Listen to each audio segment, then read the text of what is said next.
So real quick, I'm Mark Thiel, I'm a superintendent at Alsea School District. I got involved with this organization because my school board director directed me to help one of your members a few years ago.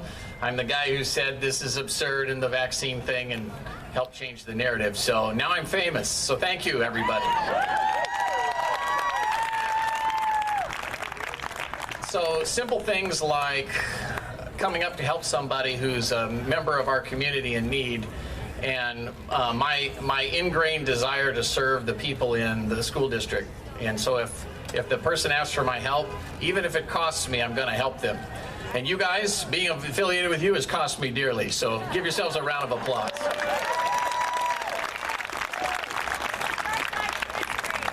So the fun part about it is I brought a student here who has a remarkable story. He's been featured in a couple of radio spots and he's had some actual coverage, but it's a truly powerful story. And it's even got a little interest from other people in other states. And he's a very special young man.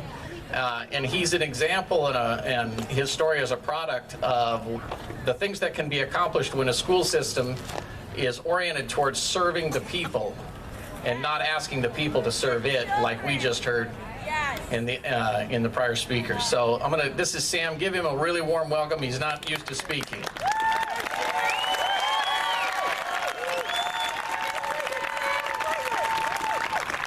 Hello, everyone. My name is Samuel Pearson. I'm a senior at Alsea High School, and last year, 365 days away from today, I was working.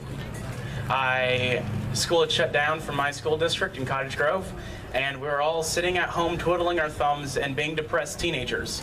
I didn't like that, and so I got to work, and I was trying to just not think about the world. I was trying to work myself and then come home and be sad. But it's okay, it was only a few hours. Well, those few hours started to build up in my brain. And I started thinking about horrible, negative thoughts that all parents don't want their kids to think about. I was thinking about self-harm and suicide. It was very dark for me, and I know so many other teenagers in my situation that have felt that way also.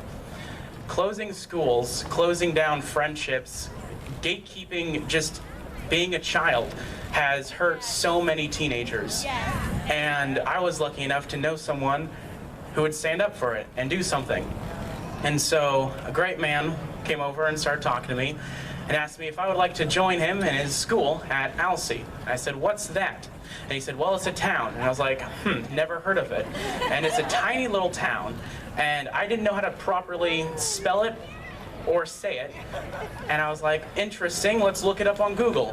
And so I looked it up on Google, and there's like, about 100 people in that town. I was like, this is interesting. A little bit of a change from Cottage Grove.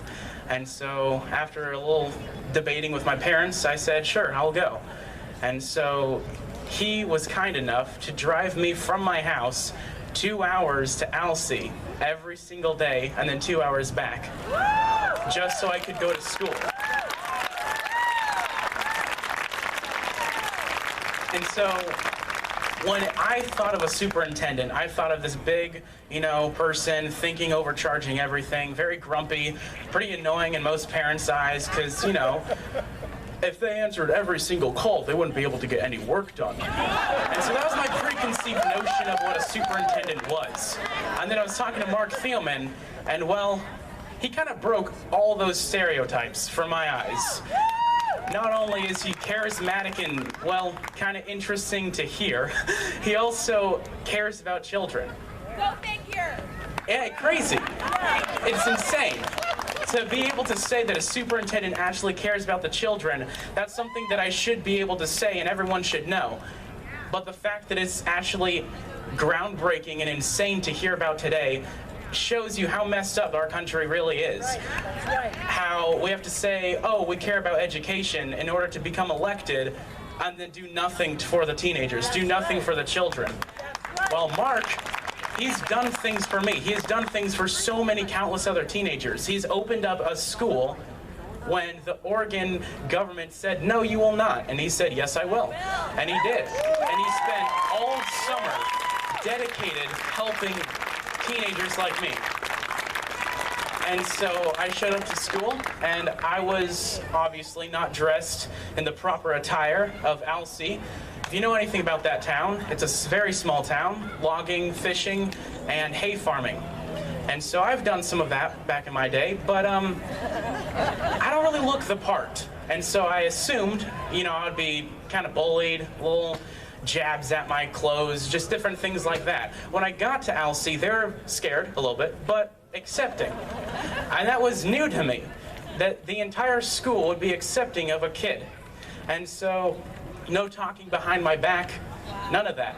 And it was very interesting to see the differences for what a school that is out for the school board, for their popularity, for their riches and benefits, versus a school that is out for the children, and how that not only benefits them, but also their students, their lives, and how their attitudes affect teenagers.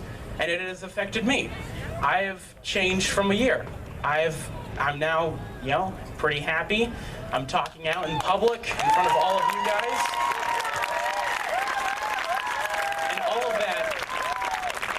Not all of it, but at least 95% of it was because of Mark Thielman.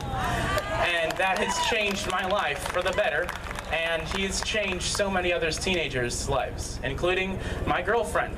She was very depressed, and her school got shut down also, and she lives in Springfield. Now, we drive through and across Springfield to go up to Alsea. But he said, oh, okay, we'll stop in through Springfield and pick her up every single day. So not only does he drive out of his way to pick up me, he drives through Springfield, picks her up, and then drives up to Alsea. It is insane. It is amazing. He cares, he is dedicated, and that has changed me. And so when he said, well, Samuel, I think you should play football. I was like, well, I have never played football. And he's like, well, Samuel, you look the part. I was like, all right, thank you. So I, you know, started playing football. We had to have our mouthpiece, we had to have a mask, and then we had to have a helmet. That's a lot of things. That's a lot. And so we're practicing, we're doing all of our shuffles, we're doing all of our squats and all this stuff, and then we're having these masks. And so I'm a center, I'm on the line, I'm sitting there right dab, just staring at other people.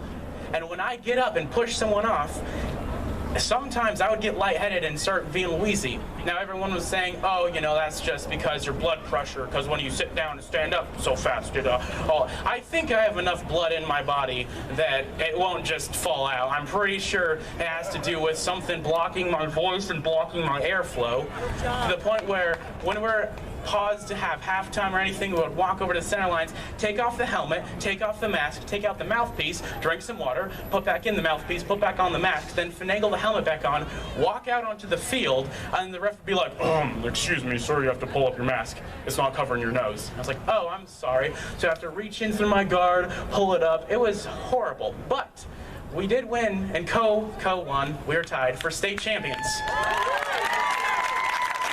That is pretty amazing. You know, they didn't want us to play football. They didn't want us to have any sports this year. They didn't want us to go to school. They didn't want us to interact with teenagers, be a child. They didn't want that. And then Mark said, no. He likes saying no to the government. That is a man he can trust. That is a man that he put his trust in me. So when a superintendent would talk to his school board and say, look, I'm going to drive 2 hours, pick up a kid in a completely different district. He has a history of, well, kind of being a little weird, depressed, doesn't do that well at school. Let's bring him to our school. What do you think a school board would say? They would be like, no thanks. Let's keep him out. Mark trusted me that I would give him, you know, reputation, wouldn't damper his entire grand school. He trusted me that I would just be me, and he trusted me that I wouldn't do anything wrong. In fact, I started driving his daughter. Now tell me, fathers, how much trust would you have to give a random teenager that you've only known for about a year or two, unsupervised, drive for 2 hours your own daughter up to school? That has a lot of trust.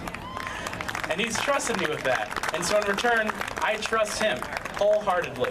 I trust him in what he says, his actions, his actual caring for teenagers, his caring for all of you and being here. And so I welcome you, Mark Thielman.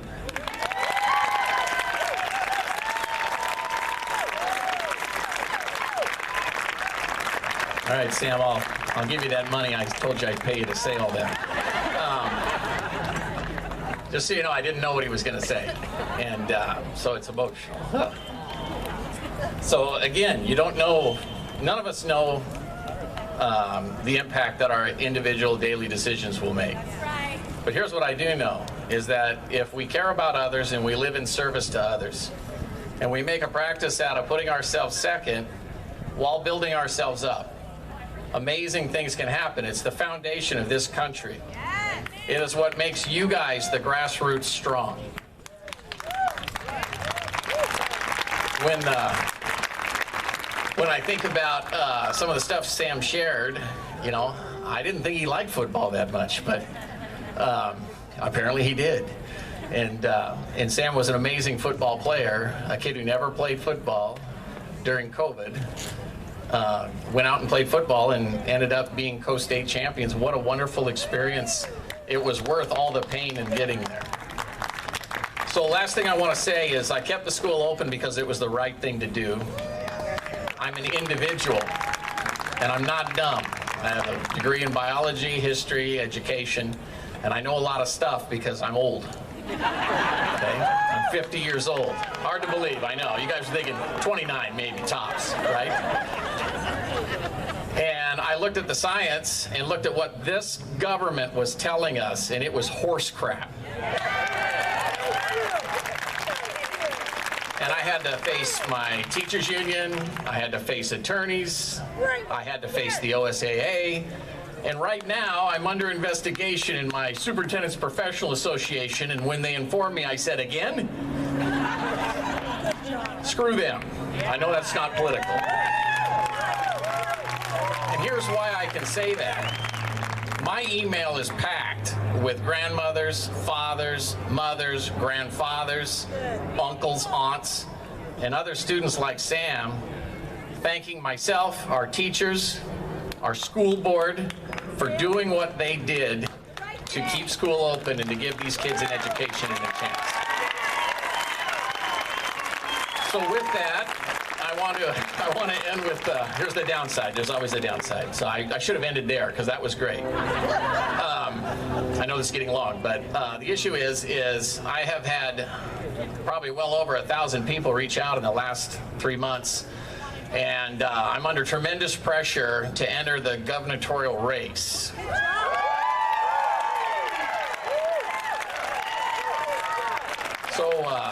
So here's the piece. If it's not even if I already bought all the websites, and it's going to be marked for Oregon, and we're going to be launching the website very soon, and I've got $20,000. Ooh. Apparently I need 18 million to win, but hey, 20 is it. We're going to start somewhere. So thanks, you guys. And just so you know, my life completely changed from that testimony, thanks to you. So here's the thing. Why would I put myself out to run for governor when I'm having so much fun and success working with kids? Because this crap has to stop. And the best position to stop it is the governor's office. So why would you vote for a non-politician, small school, know-nothing superintendent? Because I will deliver results, and we will have a government that serves the people and not the other way around. That's my commitment to you. God bless you. Thank you.